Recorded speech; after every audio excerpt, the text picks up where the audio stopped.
제 손님은 어제 당신이 누구였는지, 방금 전까지 당신은 누구였는지, 지금 이 순간 당신이 누구인지를 규정할 필요가 없다고 말합니다. 지금 당신은 날아갈 시간이라고 말씀드립니다. 환영합니다, 성령님. 당신의 영광을 나타내소서. 제 손님 마이크 시뇨넬리는 실패할 수밖에 없는 환경에서 자랐습니다. 그의 집은 망가졌습니다. 그의 아버지는 어머니를 끔찍하게 구타했고 결혼 생활에서 바람을 피웠습니다. 그러다가 그의 아버지가 살인을 저질렀습니다. 마이크는 가난에 찌든 트레일러 공원에서 미혼모 밑에서 자랐지만 4살 때 인생의 운명을 바꾸는 흥미로운 일이 일어났습니다. 네, 시드, 이 그림을 상상해 보시기 바랍니다. 어머니는 두 눈이 멍들었고 갈비뼈가 부러졌습니다. 어머니는 가정폭력의 피해자인데 아버지가 어머니를 버리고 집을 나갔습니다. 그래서 어머니는 혼자 있었고 담배를 피우고 지역 신문을 읽고 구인 광고 섹션을 보았습니다. 그때 지역교회 목사님이 광고를 냈는데 예배 인도자를 구합니다 라고 써져 있었습니다. 어머니는 대담하게 전화를 걸어 이렇게 말했습니다. 나는 주님에게서 멀어졌습니다. 더 이상 그분을 섬기지 않지만 어렸을 때는 실제로 청소년 그룹에서 예배를 인도하곤 했습니다. 나는 당신의 예배 인도자가 될 수 있습니다. 유일한 문제는 내가 더 이상 기독교인이 아니라는 것입니다. 저는 그 목사님이 내린 이 결정에 너무나 빚을 지고 있는 사람입니다. 왜냐하면 저는 그분의 예스 안에 살고 있기 때문입니다. 목사님이 말씀하셨습니다. 내가 아내와 함께 지금 당장 당신 집으로 갈 것입니다. 우리는 당신을 예수님께로 인도할 것이며 당신은 우리의 예배 인도자가 될 것입니다. 그럼 16살 때는 무슨 일이 일어났습니까? 네, 시드. 저는 항상 고통스러울 정도로 수줍음이 많았고 매우 쑥스러웠습니다.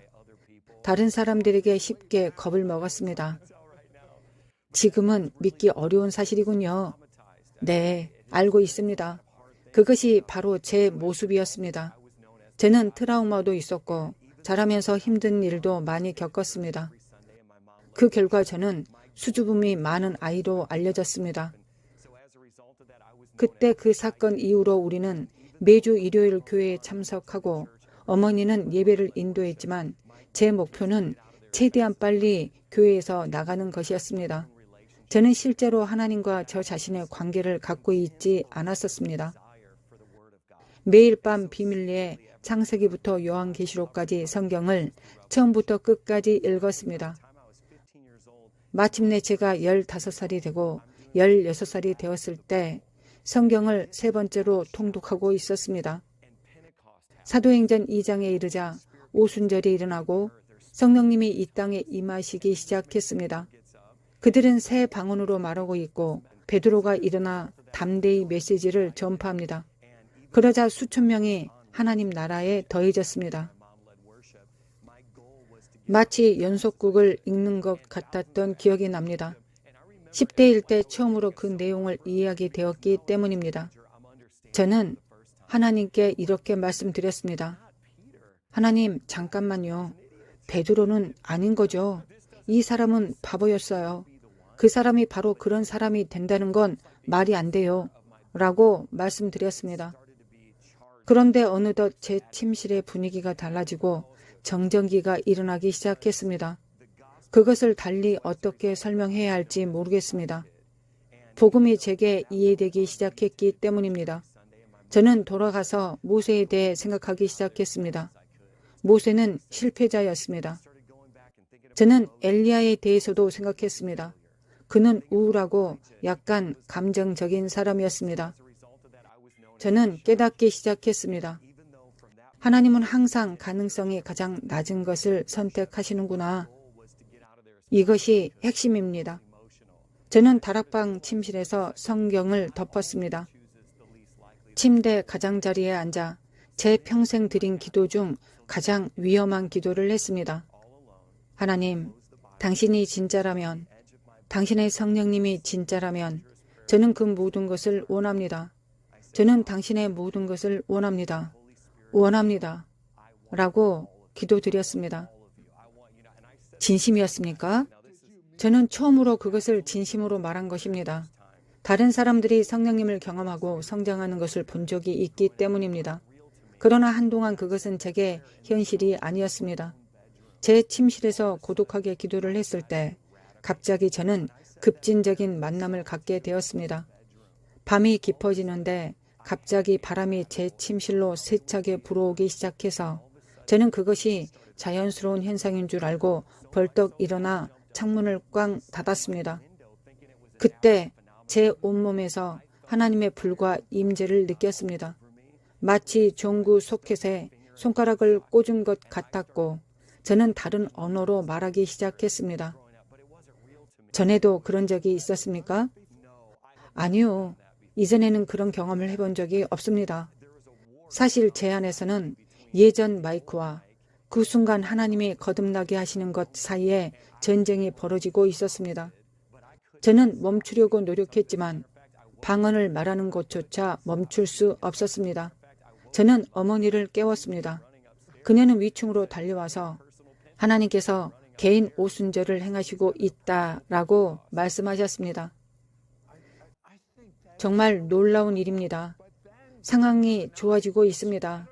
마이크는 자신에게 일어난 일을 신경 쓰며 거리를 걷고 있는데 모르는 여자가 다가와서 말합니다. 그렇죠? 네, 시드. 저는 내향적인 사람이었고 저의 매일의 목표는 지역교회에 제가 알고 있는 사람들로부터 벗어나는 것이었습니다. 우리는 시카고 남쪽에 있는 작은 교회에 참석하고 있었습니다. 저는 교회에서 걸어 나왔고 한 여성이 제게 다가왔습니다. 이것이 제가 기억하는 방식입니다.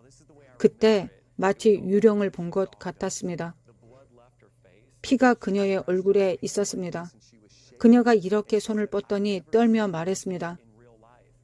나는 당신을 현실에서는 한 번도 본 적이 없는데 제 꿈에서 봤어요. 우리 교회에서 설교하는 꿈을 꿨는데 부흥이 일어났어요. 당신이 제 꿈에 나왔어요. 그때 이 말이 저에게 영감을 주지 않았습니다. 오히려 엄청나게 위협적으로 들렸습니다. 정말 무서웠습니다. 저는 그녀에게 정확하게 이렇게 말했습니다. 당신은 미쳤습니다. 하지만 그녀가 끈질기게 대처해줘서 지금은 너무 감사하게 생각하고 있습니다. 그녀는 그 예언적 꿈에서 하나님이 그녀에게 무엇을 보여주셨는지를 알고 있었습니다.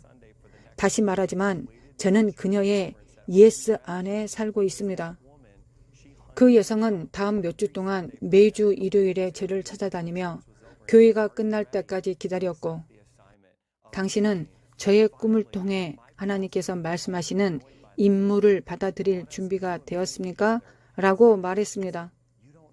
결국 이 사실을 알게 된 목사님께서 이 여성 때문에 짜증이 났습니다.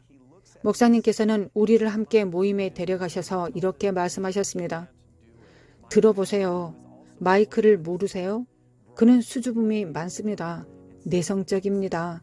그는 설교자가 아닙니다. 그는 단지 10대에 불과합니다. 그리고 목사님은 저를 바라보고 말씀하셨습니다. 마이크, 이제 이 여성에게 나는 아니라고, 나는 할 수 없다고 말해주렴? 그때 저는 뭔가를 느꼈습니다. 지금 저는 그것이 무엇인지 압니다. 제 안에 계신 성령님이셨습니다. 갑자기 저는 거의 정의로운 분노처럼 솟아올랐고 난데없이 제가 하겠습니다 라고 말했습니다. 그녀는 조용해졌습니다. 목사님은 침묵하셨습니다. 저도 침묵을 지키다가 제가 방금 뭐라고 말했나요? 라고 했습니다. 그러나 제 영은 제 육체보다 더 빨리 말하고 있었습니다. 이제 빨리 이야기해 봅시다. 그 교회에서 말씀을 전합니다. 무슨 일이 있었습니까? 네, 시드. 저는 양복이 없었고 빌린 양복을 입고 교회 앞에 섰습니다. 설교 처음 30초 동안 말을 더듬었습니다. 말을 더듬고 있는데 예전에 느꼈던 똑같은 익숙한 성령님의 능력이 나타났습니다. 사도행전 1장 8절에 성령이 너희에게 임하시면 너희가 권능을 받고 내 증인이 되리라고 기록되어 있습니다. 저는 설교를 시작했고 제 자신이 한 번도 생각하지 못한 그런 것들을 타고난 능력으로 전하고 있는 제 자신을 발견했습니다. 그 여성의 꿈대로 한 사람이 자리에서 벌떡 일어나 소리를 지르더니 또 다른 사람이 그리고 청년들이 교회 앞으로 나와 회개하고 예수 그리스도를 영접하고 부흥이 일어났습니다. 그런데 예배가 끝날 무렵 그녀가 또 저에게 오더니 실제로 자신의 딸을 데려왔습니다. 그녀는 주어요 마이크, 이것이 내 꿈의 마지막 부분이고 나는 이 순간을 기다려왔어요 라고 말했습니다. 그녀는 내 딸이 치유될 수 있도록 기도해 주세요 라고 말했습니다. 저는 그녀의 어린 딸을 보았습니다. 그녀는 쇠약한 손을 가지고 태어났습니다. 저는 신학교 훈련을 받지도 않았습니다. 저는 전문가가 아니었습니다. 불과 몇 주 전까지만 해도 저는 성령 침례가 무엇인지도 알지도 못했습니다. 저는 단지 간단한 기도를 했을 뿐입니다. 저는 그 여성의 딸 머리에 손을 얹고 예수님, 그녀의 딸을 고쳐주시옵소서. 지금 당장 고쳐주시니 감사합니다. 라고 말했습니다. 그리고 그녀의 쇠약한 손이 이렇게 뻗었습니다. 이제 제가 말씀드리자면 여러분은 축하의 함성이 있을 것이라고 생각할 것입니다. 그러나 그렇지 않았습니다. 하나님에 대한 두려움이 그곳에 자리 잡았기 때문에 마치 공포의 외침과 같았습니다. 사람들은 하나님이 얼마나 능력이 있으신지, 그분이 얼마나 실제적인지 알게 되었습니다. 저는 그 외침을 결코 잊지 않을 것입니다. 그것은 축하와 동시에 하나님에 대한 두려움이 섞인 것과 같았습니다. 그것은 믿을 수 없을 정도로 주권적인 하나님의 움직임이었습니다. 네, 지금 제가 말씀드리고 싶은 내용은 여러분이 믿기 어려울 것입니다. 그는 18세에 대학에 지나갑니다. 이런 만남과 체험을 가진 사람을 믿음에서 흔들 수 있는 것은 아무것도 없다고 생각할 수 있습니다. 그러나 제 생각에 많은 대학은 기독교인을 그들의 믿음에서 떨어뜨리도록 준비되어 있습니다. 교수들은 예수를 믿는 사람은 바보뿐이다 라고 말합니다. 불행하게도 마이크는 대학을 다니면서 숨은 악령에 사로잡혀 무신론자가 되었습니다. 그런데 하나님은 참 현명하십니다. 하나님은 그에게 룸메이트를 주셨습니다. 그 룸메이트에 대해 말씀해 주시겠습니까? 네, 시드, 저는 신성한 약속을 믿습니다. 제가 4살이었을 때 하나님은 계획을 가지고 계셨습니다. 제가 16살이었을 때 그분은 계획을 가지고 계셨고 제가 청년이 되었을 때 그분의 계획이 다시 나타나는 것을 보았습니다. 저는 무작위로 이사하고 룸메이트를 배정받았습니다. 룸메이트는 결국 아이비 리그에서 교육을 받은 신학자가 되었습니다. 생물학 교수가 모든 의심의 씨앗을 뿌렸음에도 불구하고 말입니다. 저는 그러한 의심의 씨앗을 다루고 있는 학생들이 이 나라 전역에 많이 있다고 믿고 있습니다. 그것은 당신의 영과 혼을 침범할 때까지 암세포가 하나씩 자라나는 것과 거의 같은 역할을 합니다. 그러나 하나님은 학년 내내 체계적으로 제 영에 있는 무신론적 암세포를 하나하나 파괴하기 시작하셨습니다. 그 학년이 끝날 무렵 저는 확고한 기반을 갖게 되었습니다. 마치 하나님이 저를 업그레이드하는 것과 같았습니다. 하나님은 이렇게 말씀하셨습니다. 이제 나는 너에게 무신론에 맞서 너의 믿음으로 싸울 수 있는 도구를 주었다. 네, 이제 그는 확고한 신자가 되었습니다. 그는 결혼합니다. 그런데 그의 롤 모델은 누구였을까요? 그는 어떻게 자랐습니까? 그 일이 다시 그의 결혼 생활을 괴롭혔고 결혼 생활을 이어줄 수 있는 방법은 없었습니다. 하지만 하나님은 그의 결혼 생활을 회복시켜 주셨을 뿐만 아니라 마이크와 그의 아내는 다른 사람들이 결혼 생활을 회복하도록 돕는 세미나를 진행합니다. 이제 마이크는 상처받고 학대받은 트레일러 파크 청소년들로 가득 찬 청소년 그룹을 시작했습니다. 한 번의 만남, 눈에 보이지 않는 하나님의 영광의 구름, 유대인들이 광야에서 보았던 것과 똑같은 쉐키나, 영광이 이 깨어진 젊은이들의 그룹 앞에 갑자기 나타났습니다. 그곳에 있는 모든 청소년들은 실제로 육체의 눈으로 그 영광의 구름을 보았습니다. 기적이 폭발했습니다.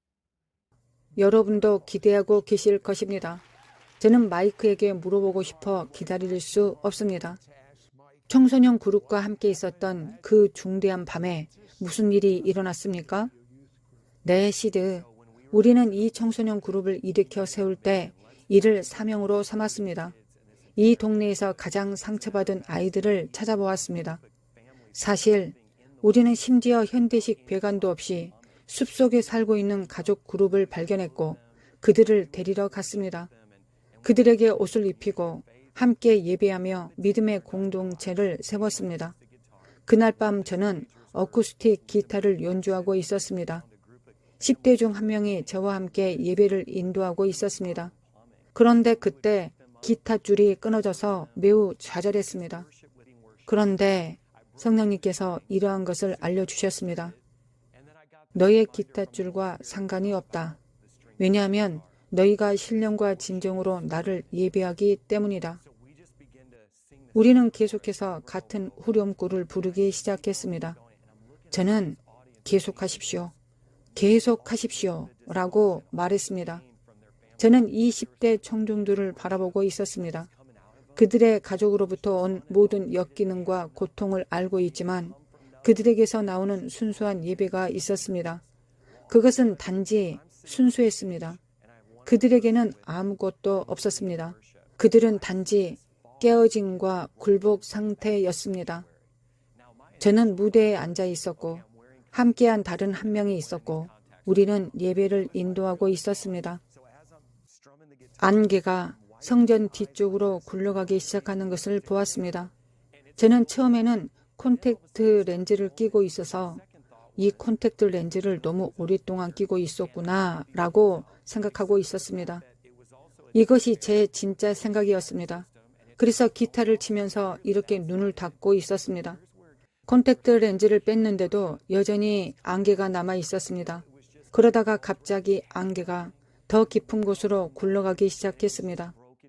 두 번째로 든 생각은 어쩌면 건물에 불이 붙은 것 같은데 이 아이들을 내보내야 할 것 같아 라는 생각이 들었습니다.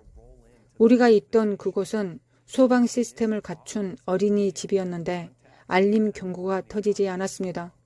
분명히 불은 아닌데 여기서 이상해졌습니다.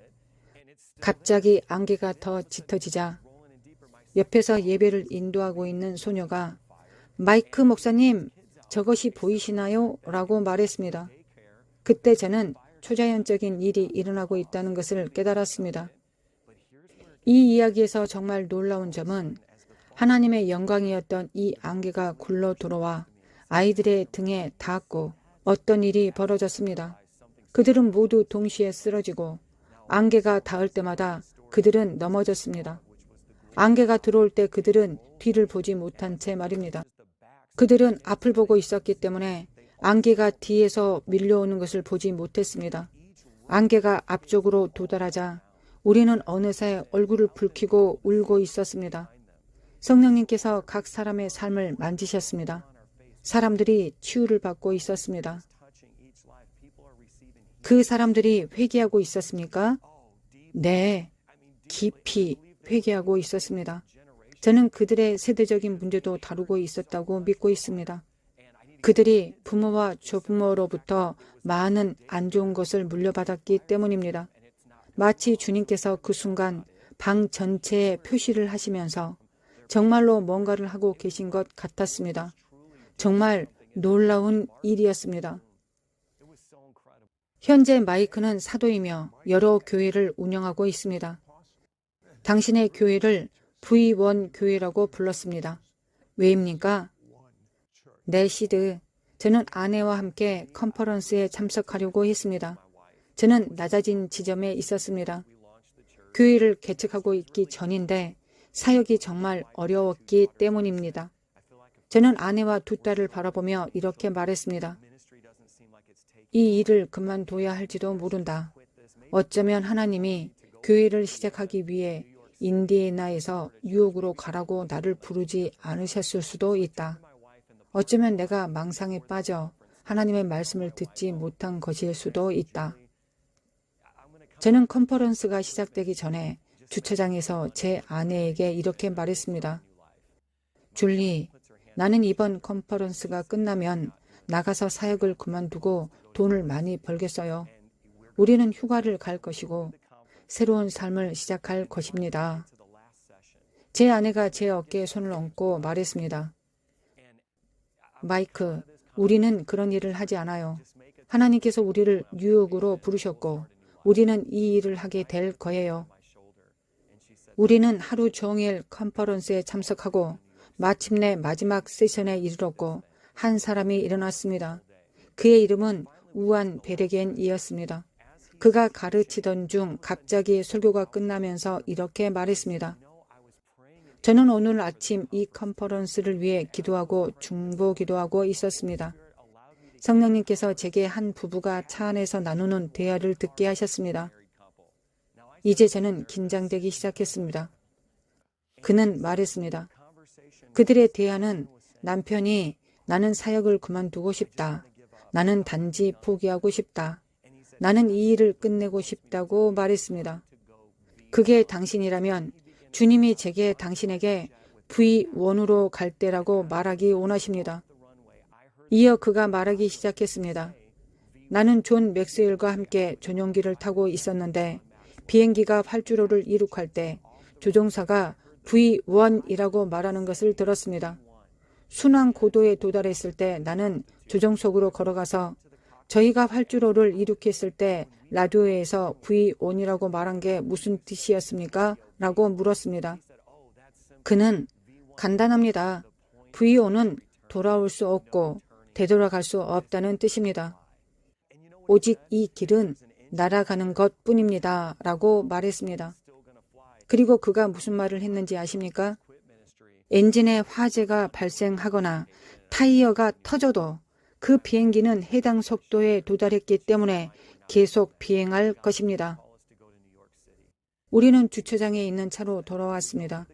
저는 아내에게 우리 교회 이름을 뭐라고 지을지 알고 있나요? 라고 말했습니다. 그러자 그녀가 뭐라고요? 라고 하더군요. 저는 V1 교회여야 한다고 말했습니다. 그래서 우리는 뉴욕시의 각계 각층의 사람들에게 되돌아가지 말고 그리스도께로 돌아오도록 요청해 왔습니다. 시간이 다 되어가고 있습니다. 하지만 당신은 저에게 와닿는 말을 했습니다. 이것이 그의 진술입니다. 저는 마이크에 이런 것이 별로 놀랍지 않습니다. 네, 시드. 여호수아와 갈렙은 다른 10명의 정탐꾼들과 함께 약속의 땅으로 들어갑니다. 10명의 정탐꾼이 돌아와서 이 거인들에 비하면 우리는 메뚜기 같다고 말합니다. 그런데 그중 2사람이 돌아와서 우리는 별로 놀랍지 않습니다. 왜냐하면 하나님과 비교하면 저 거인들이 메뚜기처럼 보입니다. 라고 했기 때문입니다. 네, 당신에게 사망 진단서를 낸 의사에게 뭐라고 말했습니까? 네, 시드. 우리는 그들의 학위와 지식이 모두 담긴 의사 진단서를 너무 자주 보고 그 진단서에 놀랍니다. 하지만 그거 아시나요? 우리 옆에 의사만 있는 게 아닙니다. 저는 진정한 위대한 의사를 섬깁니다. 저는 말합니다. 그의 진단서는 강한 인상을 주는 진단서입니다. 나는 이 진단서에 별로 놀랍지 않습니다. 오늘날 마이크는 터무니없는 기적을 목격하고 있습니다. 전화로도 그의 목소리를 듣는 것만으로도 사람들이 암을 치료받고 있습니다. 동일한 치유를 받기 위해 여기에 있을 필요는 없습니다. 텔레비전에서 바로 할 수 있습니다. 중량이 높고 다발성 경화증이 있는 사람, 수년간 트라우마를 겪는 사람이 즉시 치유됩니다. 마이크, 기도해 주십시오. 저는 지금 여러분이 사용하는 기기나 텔레비전을 통해서도 하나님께서 여러분의 몸을 터치하고 계시다고 믿습니다. 종양이나 낭종이 있고 그것을 명백하게 느낄 수 있다면 당신의 손을 그 위에 얹기를 바랍니다. 바로 지금 그 위에 손을 얹고 그것이 녹아내리는 것을 느껴보시기 바랍니다. 들어보십시오. 위대한 의사는 성령님을 통해 그곳에 계시며 터치하시고 치유하십니다. 다발성 경화증의 병변은 지금 실제로 소멸되고 있다고 믿으며 지금 이 순간에 대한 의학적 검증을 받게 될 것입니다. 기도를 시작하겠습니다. 하나님 아버지, 기머거리인 귀를 열어주소서. 하나님 아버지, 지금 청력을 키워주소서.